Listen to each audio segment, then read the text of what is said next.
వాయిద్యాలతో పరమేశ్వరుణ్ణి మేల్కొల్పి ఉత్సవమూర్తుల్ని తీసుకొచ్చేసి గబగబా ఆలయాన్నంతటినీ శుద్ధి చేసుకుని పరమేశ్వరుడికి అభిషేకం చేస్తారు. గడ గడ గడ గడ గడ గడ వణికిపోతుంటారు. అందులో ఆర్ద్ర నక్షత్రం ఉంటుంది ఆ రోజున.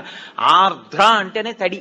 దీని మీద ఒక విషయం చెప్తుంటారు. శివ, నీకు ఇదేం పిచ్చయ్యా, మార్గశీర్ష మాసం అంటేనే ఊహూయని వడక లోకముర్వీనాథ అని లోకం అంతా వణికిపోతుంటుంది.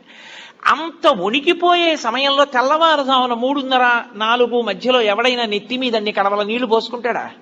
ఎందుకు అన్ని చన్నీళ్లు పోసుకుంటావు అంటే, ఒక చమత్కారంగా ఒక గడుసు కవి దానికి ఒక పెద్ద అర్థం చెప్పాడు. ఎందుకలా ఆయన ఆర్ద్రాభిషేకం చేసుకుంటాడు అన్నదానికి. ఆయన మౌళే గంగా శశాంకౌ, ఈశ్వర మీకు తల మీద గంగుంది, ఒక పక్క చంద్రుడున్నాడు, ఇద్దరూ చల్లటి వాళ్లే, చల్లగా ఉంటారు ఇద్దరు తలమించి జారుతూ. పోన్లే తలమించి జారుతూ